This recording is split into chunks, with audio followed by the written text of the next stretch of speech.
All right, what's up, everybody? Welcome to Gonzo and the Judge Sports Talk, Friday, September 16th, 2022. We got a lot to talk about tonight. I had a great Thursday night game last night. Fun game to watch. Very easily could have went the other way, but it was a fun game to watch. And then now we got a big weekend of college football tomorrow, baseball getting down to on I think under 20 games before the playoffs. And then you have another jam-packed day of Sunday NFL football. And then this Monday, we get a special treat as we get 2 NFL games Monday night. So a lot of sports going on this weekend. Joined by always the sports judge, Jonathan Mathis. How's it going, Judge? What's going on, man? What's going on? You know, this is the most wonderful time of the sports year. You look at the calendar and you got a lot of things happening in the world of sports. You can basically circle something for every night, it seems. Circle this date, there's a big game. Circle the next date, there's a big event going on. There's always something in sports now. Now that we have football back, I feel like there's a lot to unpack. There's a lot to talk about. There's just a lot happening in sports, man. What's going on? What's going on, Gonzo? How you feeling tonight, man? Oh, I'm doing good, man. Been busy day doing some shows, making some graphics for some shows this weekend. I see. That's awesome. How's it going, Glenn? Hey, Glenn was on my Colt show earlier. He said he used What's up, Glenn? He said he used my picks that I put out today on a $5 parlay. Hey, hopefully it's good luck for you, brother.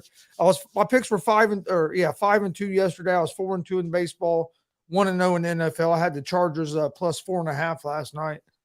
Chargers lost a game, but they only lost by 3, so that means the pick was still good. No, dude, it's been a fun. Last night was a fun game to watch. I mean, if you don't like that, I don't know if you're a football fan because I mean it's a fun game to watch. The Chargers had their opportunities to win that game.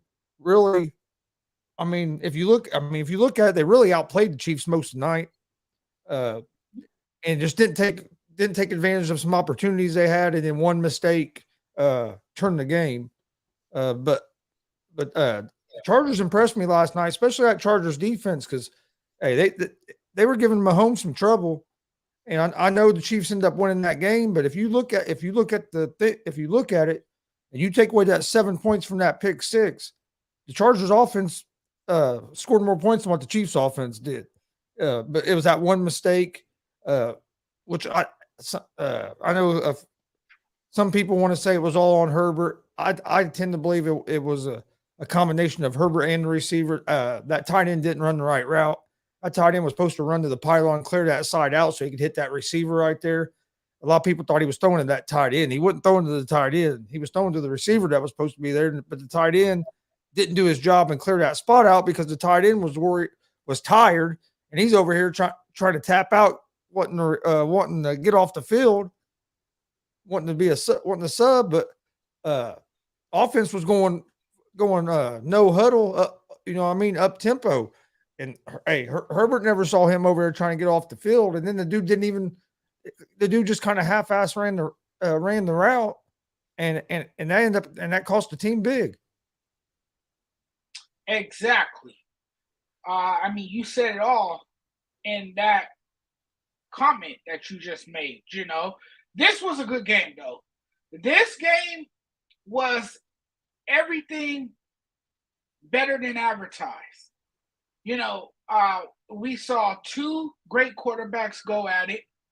We saw two, top tier quarterbacks throw haymakers at each other. And that's what we expected in this game, right? We expected it to be, what it turned out to be. You had this most anticipated matchup, between the Chargers and the Chiefs, and the game lived up to its billing. Unfortunately, there's going to be a winner, or there's going to be a loser, and then there's going to be a winner. Unfortunately, the Chargers fell short to a Kansas City Chiefs team that escaped Arrowhead Stadium with a convincing victory to improve to 2-0 on the season. The Chargers fall to 1-1 on the season, but I still think the Chargers were the overall better team. It showed early in that game. They matched up really well against the Chiefs coming into the game. No question about that. And like you said, early on, for most of the first half, if not all of the first half, the Chargers outplayed the Chiefs. But then you mentioned the mistake, Chris. That was the one mistake that shifted all the momentum in the game. It shifted the momentum in the favor of the Chiefs. And I think at the end of the day, experience won this game. The Chargers are a bit inexperienced. The Chargers have a lot of talent. They have a bevy of weapons, both on the offense and the defense. But the Chiefs been there before. They won a Super Bowl, and they proved resilient towards the end. Patrick Mahomes looked flawless to start the season. He looks excellent to start the season. He's one of the most creative quarterbacks in the game today. We saw that much was on. Well, You saw the little. Did you see the little sidearm pass? Yeah, the sidearm pass was nice, but if you watch, that was nice. That was nice. And he was able to keep that play alive. He was able to extend that play and make something happen with it. And then you look at Travis Kelce getting body slammed like this was some WWE WrestleMania type event or something. It was just a great game. It has so many storylines in it. And the game took a turn for the worse for the Chargers. The Chargers looked great, though. They looked really, really good. They just fell short to a team that, didn't give up and fought to the very end. Yeah, they Chargers they very easily should have won the game. Patrick Mahomes, he that sidearm pass was nice, but if you watch, and I know you watched the game, and you're going, and as soon as I say this, you're going to say, yeah, there was 4 times that he should have threw an interception. One of them, the guy, they ended up calling it incomplete, said it hit the ground. I thought that one, I was surprised they overturned it because I didn't think there was on the replay there was enough evidence to overturn it, and that would have been either way that you called it. But then there was 3 other ones that went off the hands of Chargers defensive players where they end up knocking the ball down instead of making the catch. And when you're in a game like this with 2 teams that are even, them plays right there, when you don't make them plays, it comes back to haunt you. And it came back to haunt them because, I mean, if they just get one of those interceptions, it could be the difference in the game. That was the difference in the game, was that the Chiefs got one, and they didn't get one. I mean, if you look at the box score, the Chargers outplayed the Chiefs. I mean, if you just looked at the box score, didn't see the who won the game, you'd have thought the Chargers won that game. Right. Exactly. But the only category the Chiefs won was the turnover battle, and I think maybe might have outrushed them by just a few yards. Other than that, everything else was the Chargers. The Chargers won the turnover battle, definitely. No question about that. They won the turnover battle, and you know what though? The thing is, they failed to capitalize. Yeah. No, the Chiefs won. The Chiefs end up winning the turnover battle, but that's what I mean. That's what I mean. The Chargers could have. The Chargers could have, because Mahomes didn't have a sharpest game last night. I mean, at times he did, but there was at times that defense was getting him some trouble. Right. He didn't look And very polished. No. the exciting part about it is we get to see this game at least one more time this year, if not two, because they still have Right. one more division game they have to play against each other, and then they could Right. very easily play each other in the playoffs. Right. And while Mahomes was able to make some big plays, you also saw a guy who looked kind of rattled at times. A guy who's when he's under duress, he has a tendency to panic, you know. And I think once you apply that pressure on Patrick Mahomes, it makes life a little tougher for him. He looks uncomfortable in the pocket, you know, even though he has the ability to scramble and to move around the field. He can move to his right or to his left and do incredible things with the football. I mean, that's how ridiculously athletic he is. He has that freakish athleticism. There's no question about it, and the dazzling traits that make him one of NFL's best quarterbacks. But you're right, he wasn't always on his game last night, and there was times where he looked a bit erratic and shaky. But I mean, you're gonna have a difficult night, and you're gonna look a bit shaky if you have defenders, getting after you. Yeah. You're pretty much out there running for your life, trying whatever you can to buy time and escape the pressure that's coming your way, because Joey Bosa is gonna bring that pressure. A guy like Khalil Mack is gonna be that terrorizing beast that runs you down and knock you to the ground maybe a few times. So I mean, you can't help but to feel a little violated. Maybe you feel a little bit out of your comfort zone because that pressure is there, and those guys are coming for you. So I mean, it's not easy going against a defense that has a terrorizing defensive front like the Chargers do. Yeah, no, you're 100% right. And no, it was like I said, it was a good game. I don't think we learned a whole lot. Because I think the teams are pretty even. I honestly, I still think the Chargers have the better all around roster. I really do. If you look on paper, with the adjustments or the add-ins they made on defense this year, I think the roster is a little bit better. But every time they play, it's going to be a great game. And like I said, we're guaranteed to see it one more time, maybe two. And I agree with you there, because I think their defense has gotten a lot better. You see the improvements that they made. They definitely bolstered their secondary by adding J.C. Jackson, who is a ball hawking defender in that secondary. He is a special talent back there. He can be huge for them. He was a plus when they signed him. And then you have Darwin James. He's one of the more talented safeties in this league. They paid him too this offseason. So he's in for the long haul. And then of course you look up front, you have Joey Bosa. And then you have Khalil Mack, who's set to have a resurgent year. I mean, it's looking that way early on. You saw what he did in week one against the Raiders. He was able to, get to Derek Carr and force him into some uncharacteristic throws that resulted in turnovers, interceptions. So, I mean, this Chargers team definitely has a better defense than what the Chiefs have. The Chiefs have more of an offensive dynamic with Patrick Mahomes and of course Travis Kelce. Well, but the thing is, I don't know if they really have a more dynamic offense than the Chargers, and this is what a lot of people are forgetting. The Chargers played this game last night with their best wide receiver out.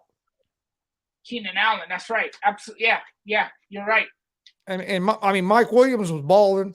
But hey, and Mike Williams is good, but they were missing their best wide receiver to go on the other side of Mike Williams.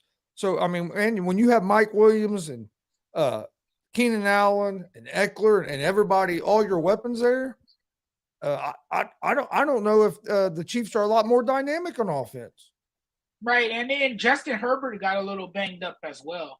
Yeah, got some sound like maybe some bruised ribs or maybe torn a Correct. little Yeah. cartilage. Yeah. Uh, I mean, all you can do with that really is just rest it, and it's going to heal as it heals. He's going. If he decides to play, he's going to play. He'll just be playing through some pain for a little while. I mean, but in a week they do get a little bit extra time off though because they played on Thursday night. So that I think that helps because instead of just having the about a week, he's gonna have about a week and a half to heal up. And they can, I mean, they can take care of him at practice and stuff. So I think he won't be hurting too bad for the next game.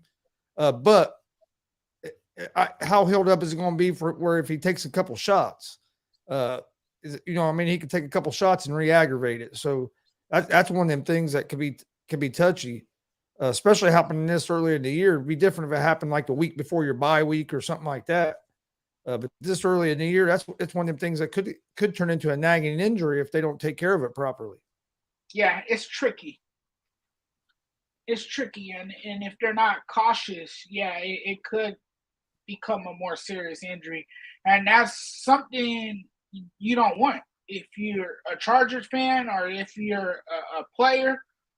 You don't want that, because Justin Herbert is a very important part of your offense. He is the quarterback. He's the most important player out there. So you need him to be healthy if you want a shot to contend for a Super Bowl title. Damian said Kelsey going to need some counseling after that body slam. Man, he took one hell of a body slam too. Oh yeah. But no, that game was awesome last night. Let's before we move into more NFL and talk about Sunday's games. What do you think about Pujols smashing his 698th career home run? Only 2 away from getting that 700. Like I said, I think there's right around 20 games, a little under 20 games left. So he has a great shot at getting in that 700 club. Dude's been having a heck of a year for his last season, and looks like he might be able to go out with setting a record. Albert Pujols is the man. I mean, he's been doing it for a long Greg, time. Greg, Chiefs still run the AFC West. Well, they are 2-0. They do control their own destiny so far early in the season. So yeah, he does have a point there. Hey, that was a great game. I know there was times Greg was probably banging on the table, especially there in that first half when Mike Williams was seemed like he was catching everything there in that first half for a while. But no, it was like I said, it was a great game to watch. And actually, I'm going to be on Greg's show next week to preview the Chiefs and the Colts next week. So I'm looking forward to that. That should be a great time. That should be a great show. You guys will go out there and kill it. Dude, this Florida State and Louisville game's been crazy. It's 35-31, 37 seconds left. 37 seconds left before the end of regulation? Yep. Louisville has the ball trying to score to win the game. They're reviewing something. I go for a review. Oh, reviewing whether it was an interception or not. I can't tell if his foot is down or not. Usually, the first couple weeks of college football, it kind of starts off slow. Ooh. It's like watching a movie that doesn't have a lot of action to it. Florida State gets an interception to win the game. Guy got his foot down around the sideline, so on the interception. So Florida State's going to win 35-31 over Louisville. Florida State's going to start 2-0. But let me tell you, it feels like the first couple of weeks of college football has been like a Marvel movie. It's gotten off to a fast start, you saw action. It seems like in the first scene, you know. But I know in week one of college football, you had a lot more cupcake games. In the second week, you had more thrilling finishes. You had some breathtaking finishes. You had some close games that came down to the wire, which made the game so much exciting. Uh, which made the games worthwhile, really, when you think about it. It brought so much excitement to the games. This week, So there's not really that many big matchups. yeah, this week is not that many big matchups, no. But last week, man, that was wild. Yeah, this week there's not as many in college football big matchups. There's a few games I'm interested in, but there's not as many big matchups. I'm interested in seeing the App State play. USC, I forget who they play now. Fresno State. Yeah, I picked USC to cover the spread there, so they better play good. Yeah, they got their hands full though. That young quarterback at Fresno State, he's one of the best quarterbacks in the country. So I'm hoping for USC to not rely so much on forcing turnovers, because their defense has been surviving by forcing turnovers. That's how their defense has survived in these first two games. They haven't really gotten the big stops that they need to Oh shit! gain Pujols crushed possession of that the one football. upper deck. Pujols What game? crushed that one. They showed the replay of that home run. He crushed the upper deck left field. Oh, Pujols. Well, he's been doing that for years. He's been obliterating footballs. He's been obliterating baseballs for a very long time. So that's not surprising to me. 698. I think what's more incredible is his longevity. Yeah. And how, his body is still holding up to play at such a high level in the late stages of his career. That to me is amazing. Yeah, he almost hit 699 in the seventh. It got caught at the wall. So but no, yeah, in college football, like I said, there ain't a whole lot of great matchups. NFL, there's a lot of interesting matchups in the NFL this weekend. Oh yeah, the Vikings and the Eagles on Monday night. Yeah, and like I said, we get Those two two Monday teams night match up games. really well. Yeah, and well, you get the Bills in Tennessee on Monday night as well. And That's going to be an interesting matchup as well. Tennessee was able to knock off the Bills last year. I think the Dolphins and Ravens game Sunday at 1 could be an interesting game. Yeah, you got two quarterbacks who are question marks. You have the Colts and Jacksonville. Right. Colts and Jacksonville. I think a lot of people are going to make a big deal out of Tua versus Lamar Jackson. Yeah. I still not. I know Miami won that first game. I'm still not sold on Tua yet. We'll see what happens, but I'm just. I don't think a lot of people are sold on Tua, but I will tell you this: I think this is a make or break year for him. So, if he wants to keep his job in the NFL, he better start, putting together a breakout season. And I'll tell you something. It's going to be a hard time holding on to his job as the starting quarterback for the Miami Dolphins. I'll tell you something that surprised me was that, they have the Vikings as underdogs versus the Eagles. To me, it don't make sense to me. I know people are high on the Eagles, but the Eagles have been high on the Eagles, but there's still questions about Jalen Hurts. The Vikings, the Vikings look real good in week 1. I think the Vikings are going to be one of the top teams in the NFC this year. I really do. I know some people don't like Kirk Cousins, and they'll say, like Damian saying, "Oh, the Eagles are going to crush the Vikings because it's in prime time." just because it's in prime time, I really don't care. I think the Vikings have the better football team right now. I think the Eagles are on their way to becoming a better football team. I just think they're still maybe a season away, and I think that's going to be a I think the Vikings are going to be a tough game for the Eagles. I look for the Vikings. I took the Vikings as underdogs. That was one of the picks I gave out because I was surprised that you look at them two teams. The Eagles barely beat Detroit last week, 38-35. And then look how the Vikings looked last week. And I understand it's in Philadelphia, but still, how it just makes no sense to me that the Vikings are underdogs. Yeah, and Kirk Cousins. Kirk Cousins is an unheralded quarterback around the National Football League. He doesn't get nearly as much praise as some of the other quarterbacks around the league does.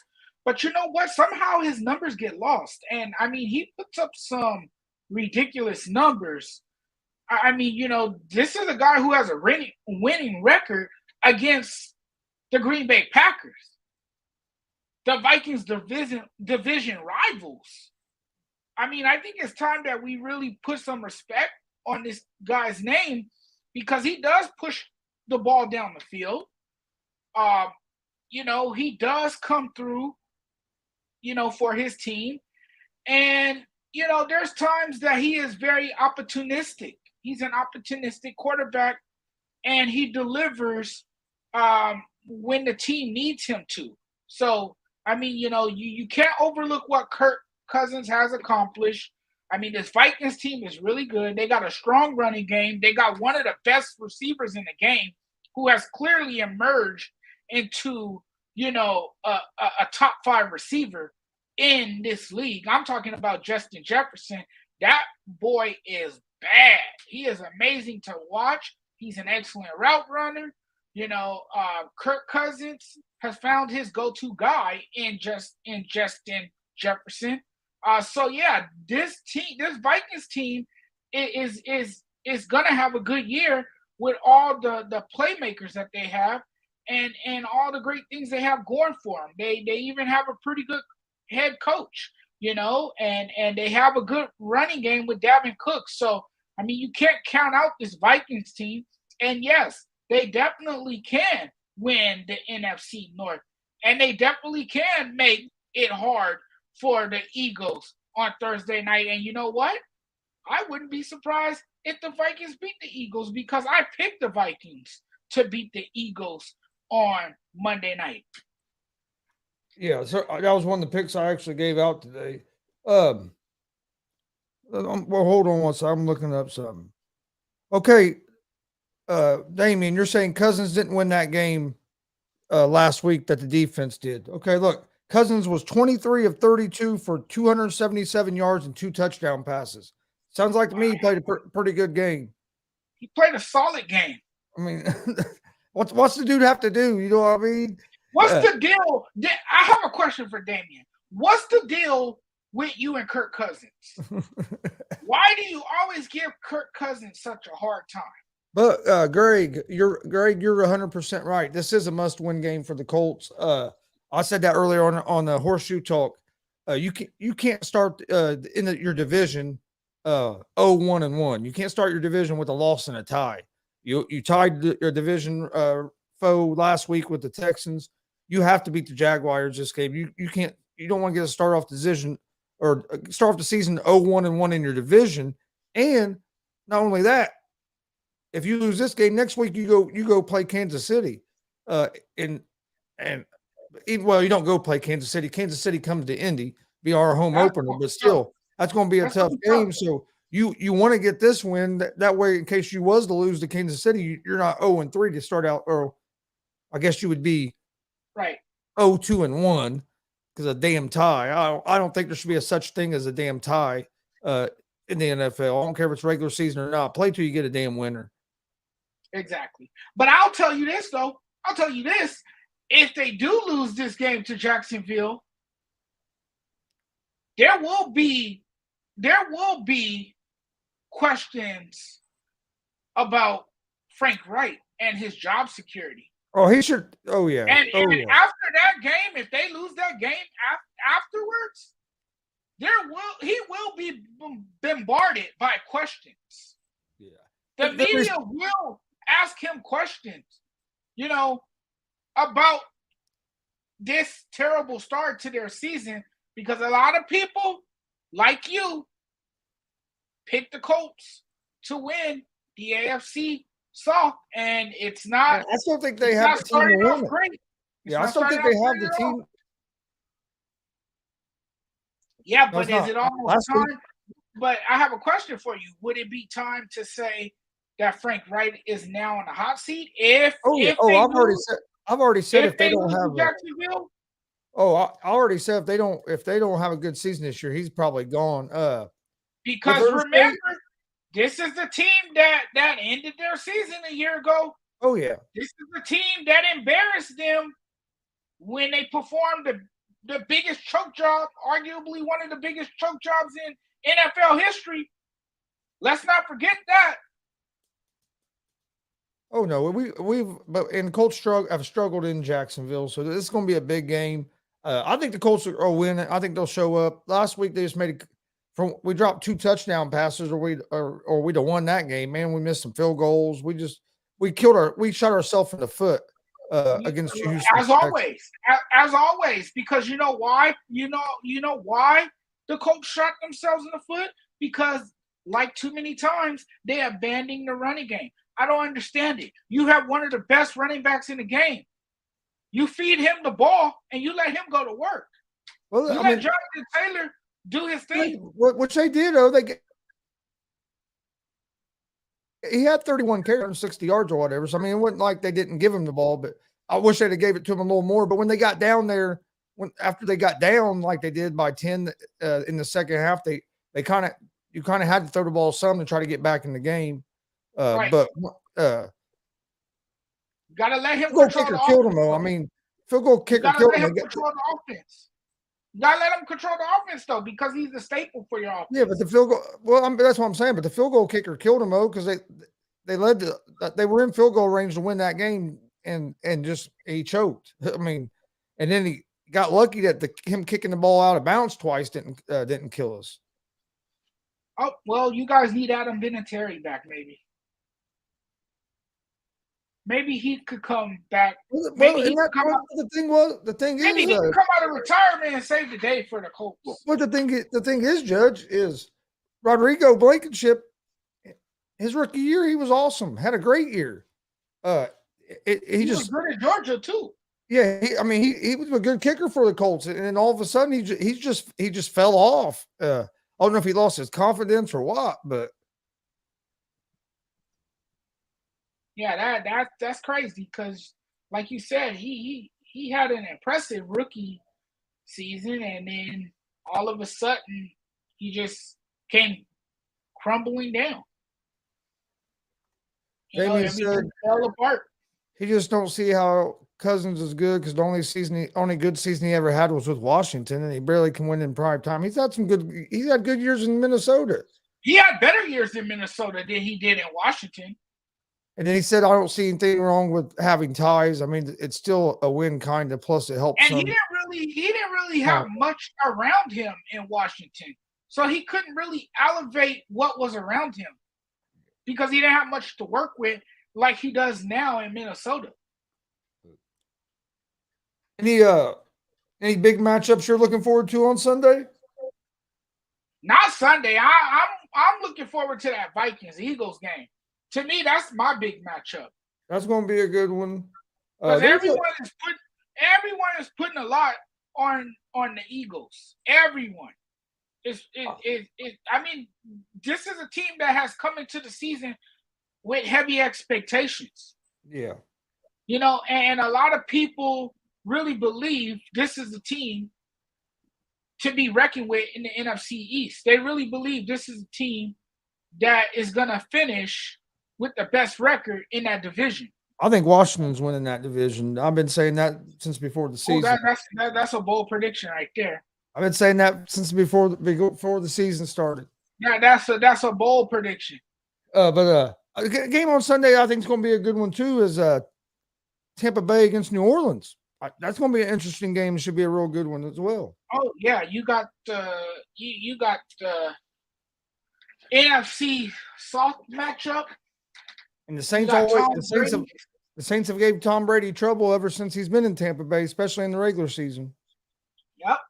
And Jameson Winston, if he has the season that he had last year until he got injured, the Saints team is definitely a team to watch out for. The Saints, man, I would be scared to play this team. I really would be scared to play this team. And their defense is pretty good too. You look at their secondary. Their secondary is clearly one of the best secondaries in all of football. Yeah. So yeah, that's gonna be exciting to watch. And I would like to see how Tom Brady handles the pressure, because I know the Saints are gonna try to attack him and get after him early in that game, because they know that could be the secret to winning that game. That could be the formula right there to winning that game, by being able to get to Tom Brady early, because we all know that he tends to make mistakes, and he doesn't look like the legendary GOAT that he is when he is hurried, when he is pressured, and when he is rushed to make throws. Sometimes he forces his throws. Sometimes he doesn't, make the proper throws down the field, and he just looks ineffective and inefficient. So that is an interesting matchup, the Saints versus the Buccaneers. Yeah, and like Greg says, the Saints defense owns Brady in the regular season. He says he believes that's going to continue on Sunday. Yep. They absolutely do. And so I think they will. I think they will make it tough for him on Sunday, and it could be a very long afternoon for Tom Brady and company. Your Rams play the Falcons. Seattle and San Francisco. That the way San Francisco looked and was what Seattle looked like. That could be an interesting game. With Trey Lance and Geno Smith as your quarterbacks. Well, you got a backup quarterback who has been waiting in the wings for so long to finally get another opportunity to be a starting quarterback. And then on the other side, you got a young, quarterback who's looking to finally get his break, in the NFL, as the future looks somewhat bright for him. Obviously, Kyle Shanahan was kind enough to hand Trey Lance the keys, right, to the offense, handed him the playbook, everything, right? Trey Lance, to me, looked terrible last week. A lot of people tried to come up with excuses. They tried to say that he was horrible because of the field he was playing on. They tried to say that the field was not in the best condition for a player to perform at the highest level. That's what I kept hearing from fans, that Soldier Field's conditions, and because of the weather, that's why Trey Lance played so poorly. Yeah, but you know what's funny about that? That's a bunch of nonsense, because look, let me tell you something. Hold on. In the NFL, you have to be able to endure the elements. Look at this, Judge. Look at this. Great in the NFL. Get this, Judge. During the telecast, right before the game, during the pregame, all they kept talking about was how Trey Lance was used to playing in these kind of conditions, and these kind of conditions wasn't going to bother him because he's played in bad conditions before. Then he goes out there and he has a bad game. Then they all want to blame it on the conditions. So which is it? You know what I mean? Right. Yeah, which is it? Greg said exactly. If the 49ers lose to Seattle, do they go back to Jimmy G. I don't know if they will. I think if they, I just don't think if they will, because if they do, then it's hard to go back to Trey Lance. Well, If they want to, especially this season. But I mean, hey, if you're John Lynch and you're Shanahan, you're putting your jobs on the line with this move that you made. I mean, that's what I was just about to get to. Because if the pressure is on you to make a quarterback change, you will. If it's about saving your job, you will. I mean, you have a hesitation. Without hesitation. No matter what you think, Jimmy G. And no matter what you think of Jimmy G, you have a quarterback sitting on the sideline that took you to a Super Bowl. Had you an NFC championship game last year, and that you have sitting on the bench for this second year guy that didn't play hardly none last year to come in, and if they get off to a 0-2, maybe not after the second game, but if they lose two or three of these first four games, if I'm Lynch, I'd be like, hey, dude, I think maybe we should put Jimmy G back in. That's what I'm saying. So if Trey Lance underperforms another week, you could very well be hearing Jimmy G's name. You got Chicago and Green Bay Sunday night. He'll definitely be coming back off the bench. Right now, he's holding a clipboard. He has an earpiece in his ear. But that could all change if Trey Lance doesn't, live up to the hype, and if he doesn't win you football games.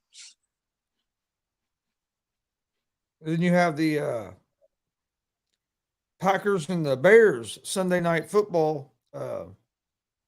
Will the Packers look better than they did in Week 1? This could be an interesting matchup if the Packers don't look no better than they did in Week 1. And we'll see how Fields looks, but I expect the Packers to look better. They played terrible last year in Week 1. I look for Aaron Rodgers to figure some things out, and I look for the Packers to look better on offense this week. But they didn't look good last week. But like I said, they've had trouble in game ones in Week 1 before, so it's not like it was something brand new for them to struggle in the first week. Right. You know what? I'm starting to believe that Dolphins-Ravens matchup is going to be really, really good. And the reason I say that is because the Ravens could have an answer, hopefully, for Miami's aggressive defense.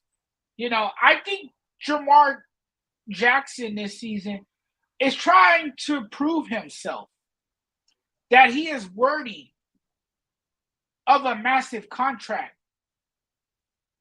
That he can be the guy to lead that team moving forward. So I think Lamar Jackson is out to have a big season, for the Ravens. But the last time, I think in last year's meeting, it was in last year's meeting. Lamar Jackson faced 24 defensive back blitzes from the Dolphins. The most faced by any quarterback since 2015. So, that says a lot about Miami's aggressiveness on defense and how they can take a quarterback out of his game. Yeah. Well, do they still play that same kind of defense since Flores isn't there? Good question. With this new head coach is supposed to be the Tua whisperer. How's their? Do they still have the same? I don't know if the defense. I'm assuming that they have a new defensive coordinator because usually head coaches. Well, things are going to change, but I still think they're going to keep that aggressive. They might. They might. I was just, I'm saying. I'm just saying. Right. And I think they'll do enough to contain Baltimore's passing game. And then Damian says if Titans lose this week to the Bills, do y'all see Malik Willis starting in week 3? I don't think so. I don't see it. I don't think. I don't see it yet. I just think Willis is a guy that's not that he's not. I don't think not that I'm not saying he's not going to be good in the NFL, but he's one of the. I think he's one of the guys that is going to take a little bit of time. And I don't think the Titans are going to give up on their season and say let's see what we got with Willis after the just after the second week. I think if that move happens, it'll be more later in the year, maybe like second half of the season if they're having a terrible year. But I don't see him giving up on Tannehill after 2 weeks.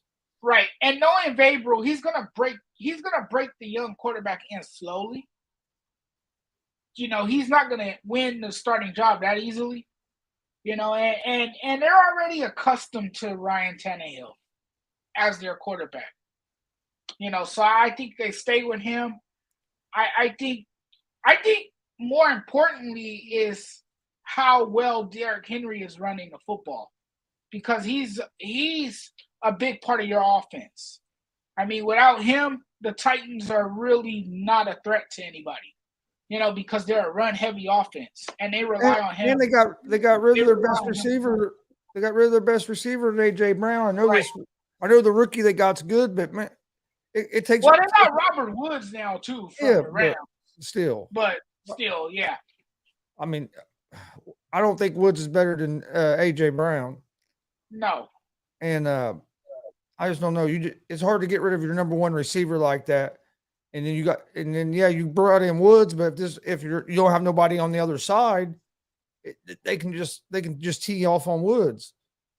Right. It's nice to have a Derrick Henry playing alongside Ryan Tannehill, though. The reason I say that is because he complements his game. Oh yeah, no. Ryan Tannehill had the season that he had with the Titans because of who was behind him, and that's Derrick Henry. Oh yeah. No. Derrick Henry makes that offense go. No matter. I mean, that's no he's question. the engine to that offense. Yeah, that's no question. Bengals and Cowboys. How you think this game's going to go with Dak Prescott out, Cooper Rush in? Bengals and Cowboys. I think the Bengals are going to bounce back. That's what I think. I think the Bengals had an awful performance to start their season. You know, Joe Burrow, man, he had a terrible afternoon, to say the least. It was one of his worst performances. They turned in a very, very bad performance.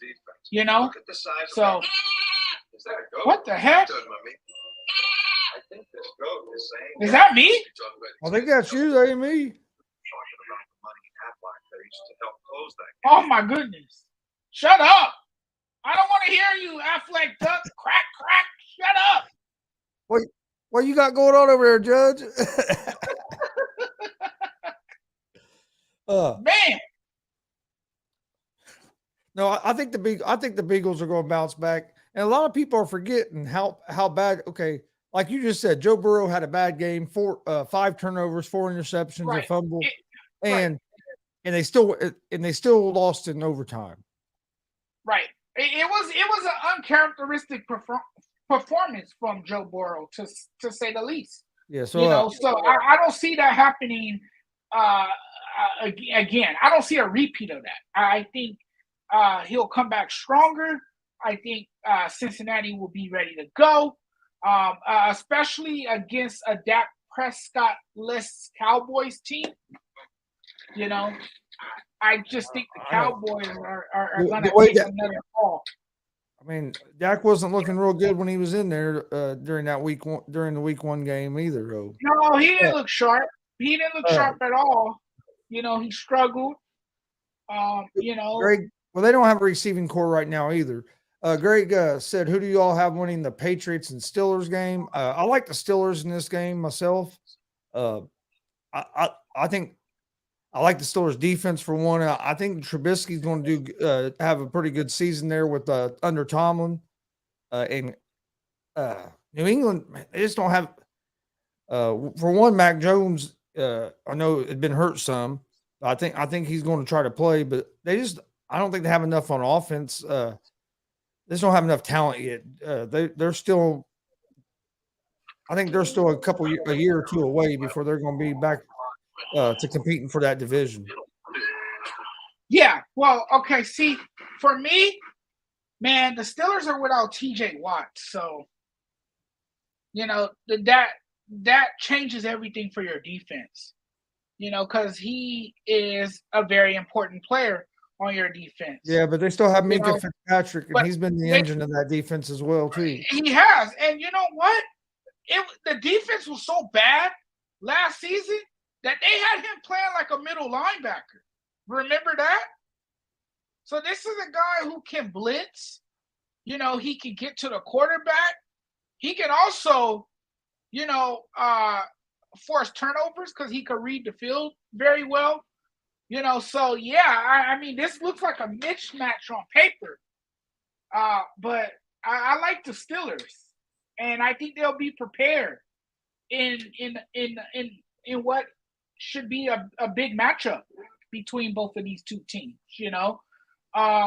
Mike Tomlin is a exceptional coach. He's done a good job. He's never had a losing season. I expect the Steelers to continue to dominate, particularly on defense. Something they've done so well in recent years. That's what holds things together for the Steelers is their defense, how well they perform on defense.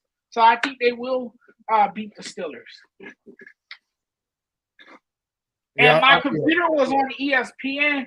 I hate when it's on ESPN because they make you watch them videos. They just automatically come on. They never shut up. Don't force me to watch the video. Let me make up my mind if I want to watch the video. I just thought you got bored with the show and decided you was gonna watch some. Hell no! I didn't get bored with the show. I love doing the damn show. It's just ESPN wanting all the damn attention because ESPN has been an attention seeker. I don't want to hear the damn video. If I want to hear the damn video, I would click play. It's obvious. It's obviously a reason I didn't click play. Duh, ESPN. Duh, use your head. Oh man, that was and great. That's no disrespect to ESPN because I love ESPN, by the way. I'm just saying, God, don't force me to watch the video. Maybe I don't want to watch the video. You can disrespect the ESPN all you want. Washington and Detroit. What do you think about this game? Hey, you know what? Dan Campbell, I like him. I think that the team has taken on his personality. I love his approach. I love his demeanor. I love the way he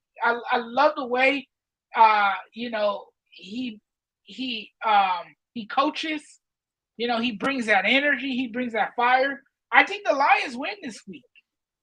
So I agree with her.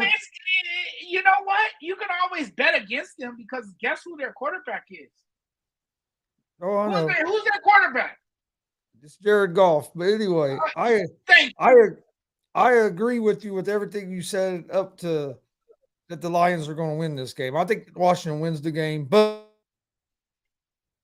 doing a great job. I think he's going to turn that team around. I really do. You can see year to year with him that they're improving. The players play hard for him. I know the media jokes about it, the way he is and stuff, and how high strung and some of the stuff he says. But hey, the players seem to really play hard for the dude, and really seem to respect him.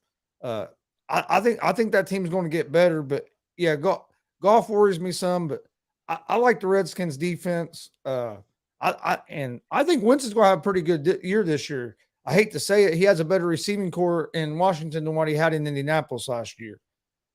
With Terry McLaurin and what he has there in Washington, and they got a pretty good running back in Gibson. So, like I said, I think Washington's going to win the East, but I think Washington's going to win this game. I think it's going to be a good game. By no means do I think they're just going to go in there and just blow the Lions out. I don't think a lot of teams are just going to go in there and blow the Lions out anymore. The Lions might not win a lot of games, but I think they're going to be competitive. Well, the Lions last season, if you look at how they played last season, they didn't play too bad. They had some close games that they lost. They just couldn't finish. They just couldn't close the games out. But they hung tough playing against their opponent.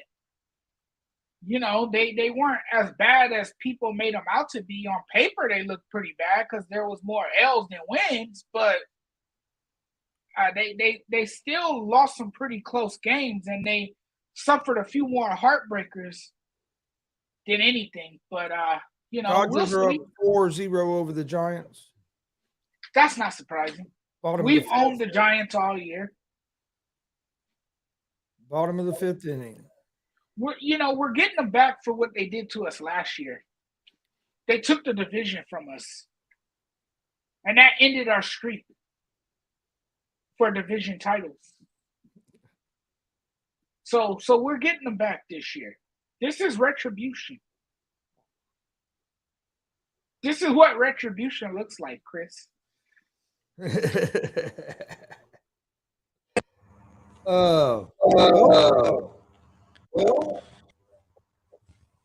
What happened there? What? Now we got an echo all of a sudden. Technical difficulty. ESPN couldn't keep his mouth shut. All right, you got. Did a Freaky Friday or what? I don't know what the heck's going on. On Freaky Friday, we will have to switch places. Have to go into are you on a laptop? Are you on a laptop or are you on your phone? I'm on my laptop. Huh. I don't know why it sounded that, but any final thoughts before we get out? Go Dodgers, go Trojans, go on our thoughts. And you know what, man? I to show my love for hip person, Chris, but I love hip hop, hip therapy. Oh yeah, man.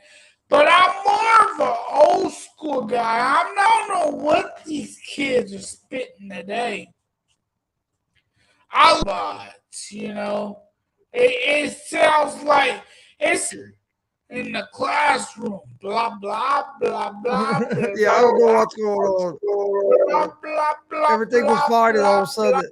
That's what today's hip hop sounds like. Yeah. Like anybody can get a record label now. If someone notices you on YouTube, you don't even have to know what the hell you're saying, but they'll give you a shot and they'll put you on a record. You're this famous, and a lot of these in auto-tune. Anybody can use auto-tune and sound great. I mean, I listen to hip hop because I love it, and myself no. I can't spit. Thanks, Greg. We appreciate that. Greg said he loves watching the show. We appreciate you, man. Now, one thing I can be a songwriter.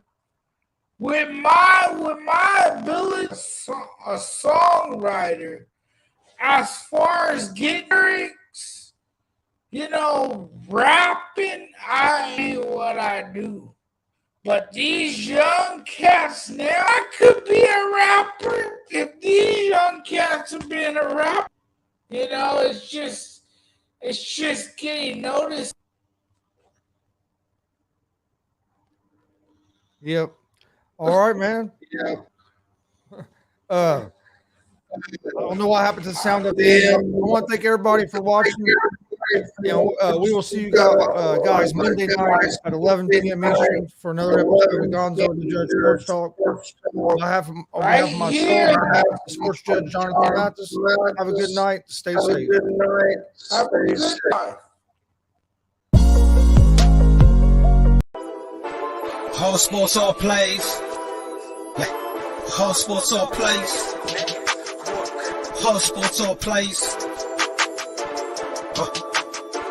365, we making a plays. You talking the game, get you through the days. We're high in the court, the dime in the lane. Variety topics, living the same. All presentation, sports information. In the airways, taking the nation. Sport all plays, they working your faces. Grace at the field, so tie the laces. Whole sports all plays.